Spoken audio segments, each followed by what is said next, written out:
Thank you for joining us, and we're very happy to sort of inaugurate the India Blockchain Week. And by way of an introduction, I'm Sharanya Sahai. I work as part of the investments team at Hashed. And today we're going to be moderating a panel on the topic of assessing the Web3 landscape in India. And among us, we have two personalities who, in my view, are perhaps the most well-positioned to talk about this subject. So without wasting further ado, I'll go on to introducing our panelists here, and then we can sort of get into the Q&A. So our first speaker, who needs no introduction in the realm of early stage investing in India, Mr. Shailesh Lakhani is a managing director at Peak 15 Partners, formerly Sequoia Capital India and Southeast Asia, which is India's leading venture capital fund. A graduate of the Harvard Business School, Shailesh has backed Indian founders throughout multiple cycles since 2007 and sits on the board of Indian category leaders such as Ixigo and Zetwork, and of course has led Peak 15's investments in the blockchain sector, including Polygon and CoinSwitch. Shailesh is passionate about Web3, the benefits of decentralization, and the possibilities that it opens up. Thank you for coming here, Shailesh. Thank you, Sharna. Our next speaker is Vishal Kankani, who's a principal at Multicoin, which is a leading crypto fund that has invested in market-leading projects such as Aptos, Dune, Farcaster, Say, and Starkware. At Multicoin, Vishal focuses on consumer crypto, payments, and DeFi. Vishal did a decade-long stint on Wall Street. He was previously vice president in the global equity derivatives division at Deutsche Bank, where he structured, priced, and sold complex derivatives and quantitative investment strategies to institutional clients. Vishal is pretty active on crypto Twitter, with super interesting takes on Web3, the financial system, and of course, investing. A very warm welcome to the two of you. Our third panelist, Akash, has unfortunately fallen sick and will not be able to join us, but thank you for the both of you for being here. Thank you. Great. So I'll start really from how we all got here, right? Blockchain has become such a huge sector over the past decade, but particularly in the last 3 and 4 years. So Shailesh, I'll start with you. What factors have influenced Peak 15 to invest in Web3 technologies, and what key principles underpin your investment thesis in the sector? I think the number one thing has just been the overall consumer interest in the category. I think we have more than 400 million people worldwide who own some sort of cryptocurrency related, have a cryptocurrency investment. And that indicates lots of grassroots interest in the space. I think also the promise of decentralization to make a more open playing field on the internet is one that is very appealing. I think certainly a few large companies still control a lot of the internet, and if you can break that up, or if you can reorder certain types of activities on the internet, and many of them may be very related to money and finance. That's a very powerful thing. And look, we go where also entrepreneurs go. And lots of entrepreneurs have been building in this space over recent years. I just got to know that the ETH India hackathon this weekend is the biggest one by ETH Global worldwide. So there's a lot of interest in this space in India in particular, and that's what makes us interested to spend time in it. Great. And coming from an Indian-focused VCs to a global allocator such as Multicoin, Vishal, where does India really focus in the overall allocation and interest when it comes to Multicoin?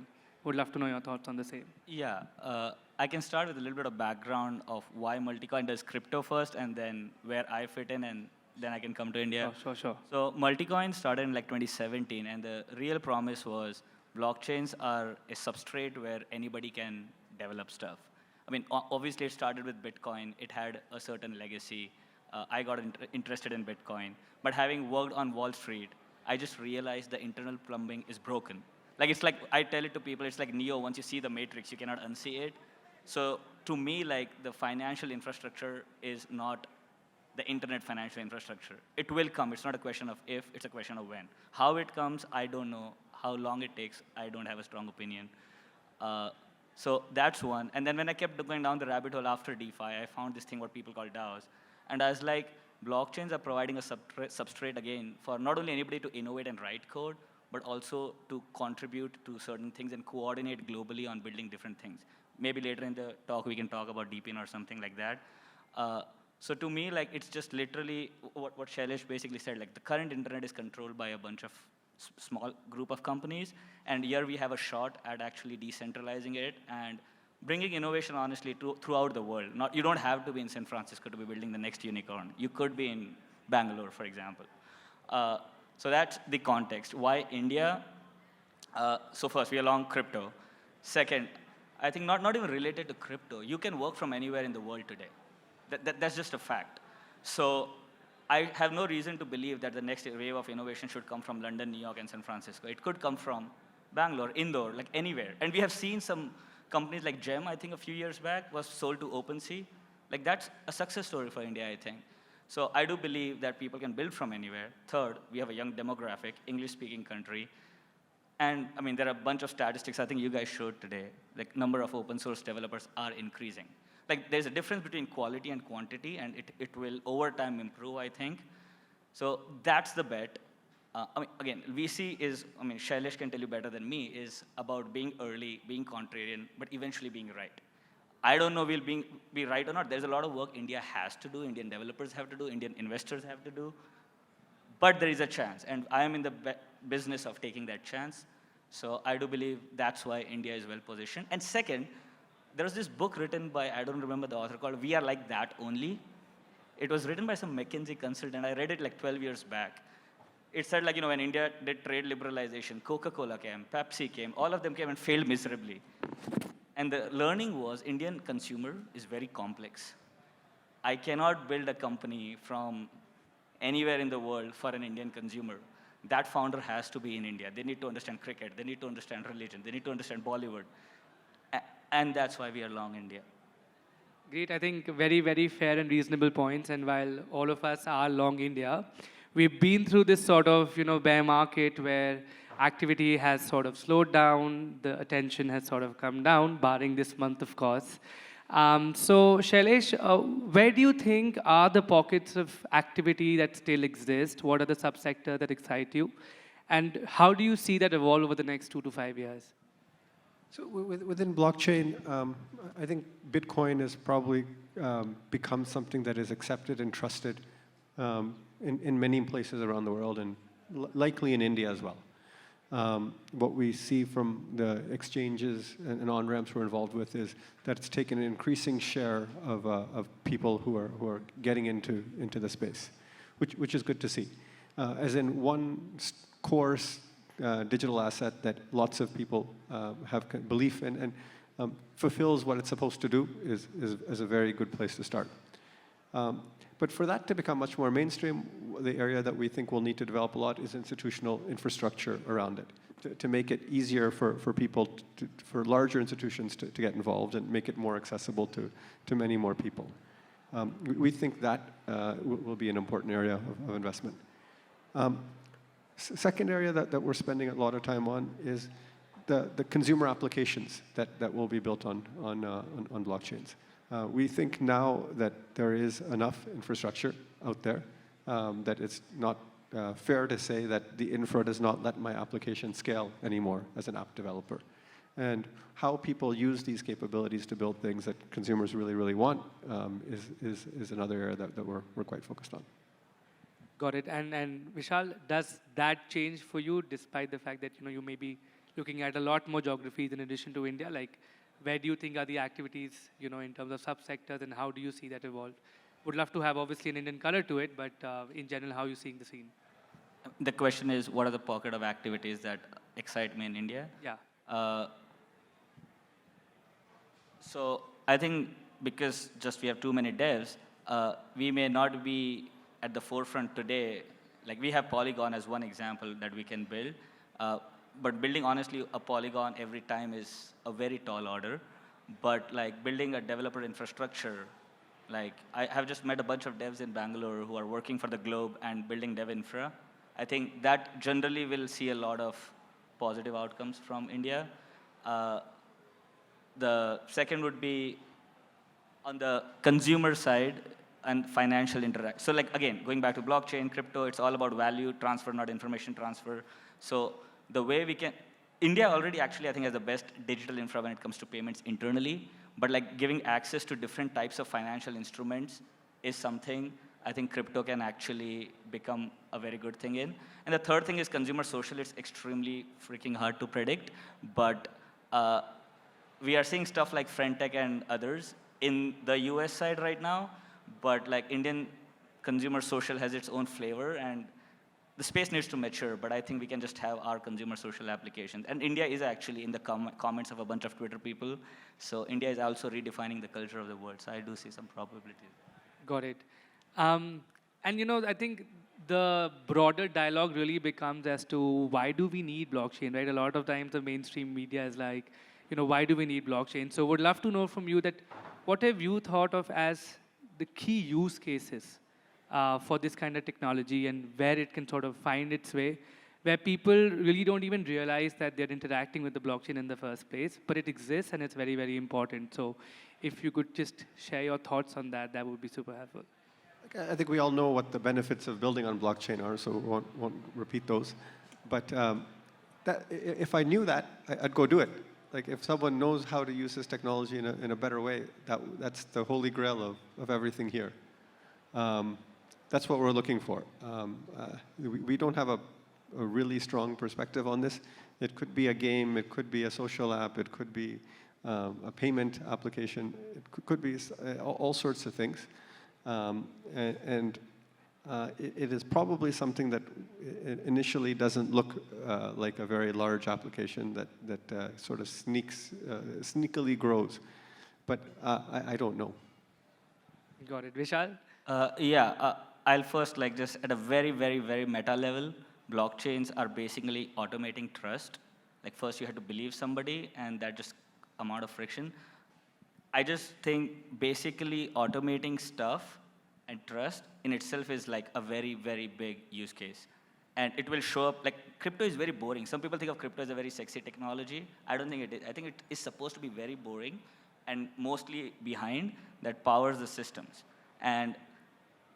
And then secondly, it's about coordination of resources, not information. That's Web 2. And they do it excellent. Like, this idea that Web 2 versus Web 3 is just very ironic. It's Web 2 and Web 3. Like, you need to process information. I think the way I think of it is everybody only does two things. We first collect, organize, analyze, process information to decide what to do. That is Web 2. They have done it for the last 20 years, and they're doing it really well. But the second part is once you know what to do, how to allocate financial resources, human resources, political resources to get it done. And that is Web 3. So I think so examples of, this is very meta again, but what's the example? So like if you go in deep in, that's a sector that nobody hates in crypto actually, and everybody is happy about that it's doing at least something in the real world. So we are actually investors in a bunch of these things called Helium, HiMapper, Render. So we were just talking about HiMapper earlier. Just take an example of that. Google Maps, if you are a startup using Maps, you are basically, Google Maps decides your future. And Google Maps API have increased like 10x or whatever in the last 3 years. HiMapper is an example where you drive every day, just put a camera on this, and just collect the images and send it to our server. And then they'll do the ML, AI all behind it.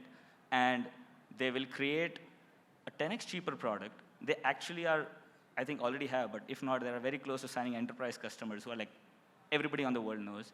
And if you can create a 10x better, fresher map of the world and provide it to startups at 10x the cheaper cost and make the people who are actually helping you build that map rich in the process, I think this is great. So. I think today Helium also launched their first free subscription service for telecom users. So completely hear this. And on the Indian side, I think the government of West Bengal actually has now started recording land records on the blockchain, registering police complaints just because of how they get tampered with, right? So they are emerging, but good to know your perspective. Moving on, we spoke about the developers, right? That's the reason why I think a large part of the world's attention is on India. It is the 4th largest Web3 developer market, the fastest growing Web3 developer market. What do you think it would take for India to actually lead the Web3 innovation? And where I'm coming from is that, these Web3 developers, they participate in the hackathons, but are not, able to translate to become valuable contributors and entrepreneurs. So would love to know from you, is there a lack of capital, like of government support? What can be done better so that India really drives that wave of innovation? I think that there's probably a reasonable amount of capital, and global folks in blockchains also look to invest in India. I think a little more friendly regulatory environment would help. That in between taxation and the bear market around crypto and the bear market, obviously governments can't do anything about. But it laid a more negative connotation on the space than probably was necessary. And just more clarity or maybe relaxation on some taxation would make it easier. That it is very hard to see how you can build something that's self-custody in India, because you can't really experience it for most users. And that's a drawback. And then, yeah, I think, look, a few more success stories like Polygon create lots of people who will want to follow in their footsteps. Yeah, I think that there will be there'll be people who look at that success and then try to emulate it, and that we should hope that many more people can accomplish that. Yeah, Vishal, you? Yeah, I can't agree more with the first point of regulation, clarity. Like, just give clarity, either ways. Like, don't keep us in the gray. And because, like, there's a thing, I sit here, like, I sit in America, and I'm like, okay, everybody is whatever they want. But, like, we are a very hierarchical society by structure.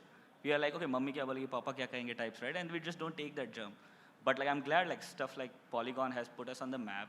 It will encourage a few hungry, ambitious founders. And look, what's going to happen? Hungry people won't be stopped. They'll go to Bangalore, they'll raise a seed round, and they'll go somewhere else in the world to pursue their dreams. I don't think you can stop that. So might as well find a middle ground and encourage, treat entrepreneurs like gods, basically, at least, for some time. That's, I think, the best. On the entrepreneur side, I think, interact with global crypto founders. Like, you have to level up.